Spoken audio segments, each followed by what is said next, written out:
Today we hop on the train to Bradford to visit the Wool Exchange building.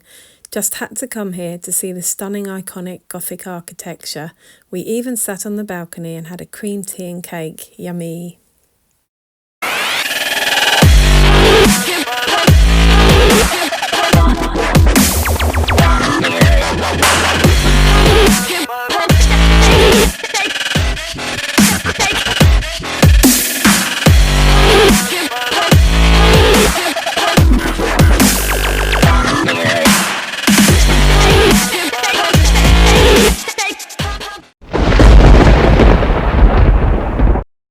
The Wool Exchange is a Grade 1 listed building.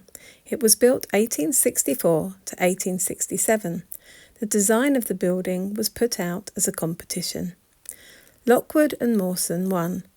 Cost was about $27,000. It had a lease of 999 years.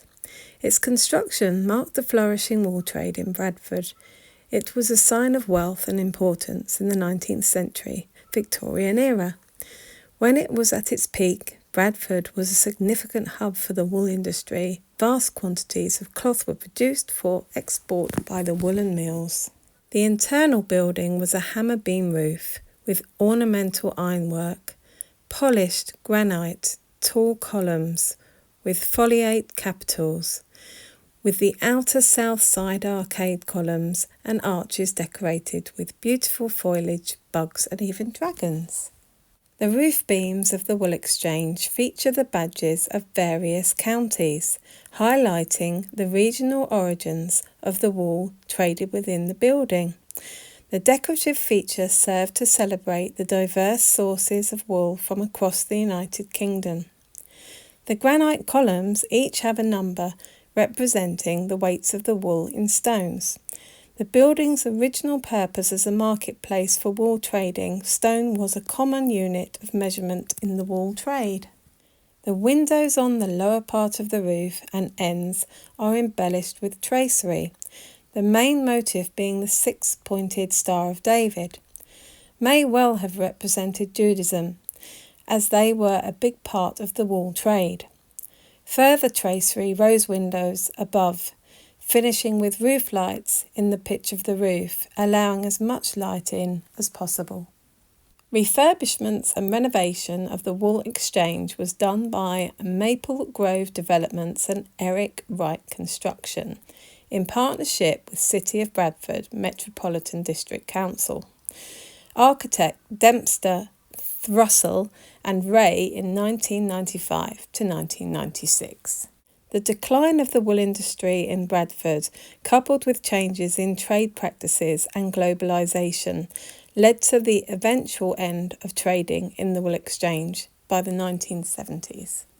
The Wool Exchange was a flea market selling jewellery, bric-a-brac, etc. before Waterstones bookstore took it over. Waterstones also has its own cafe, which we had our tea in, and that's on the mezzanine floor.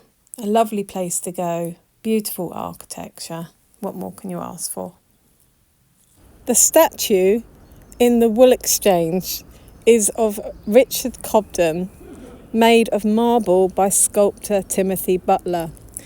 It stands on a stone base engraved with the words "Free Trade, Peace, Goodwill Among Nations," and was a gift from George Henry Booth, who was a citizen of the United States of America. It was intended to mark his appreciation of the character and labours of the late Richard Cobden, also to serve as a memorial of the donor's residence for many years as a merchant of Bradford. The statue was unveiled in 1877. Richard Cobden was an English radical and liberal politician, manufacturer and campaigner for free trade and peace. He was associated with Anti-Corn Law League and the Cobden Chevalier Treaty. He was born on the 3rd of June 1804, Dunford Hayshot, Sussex, England. He died on the 2nd of April 1865, aged 60, in Westminster, London.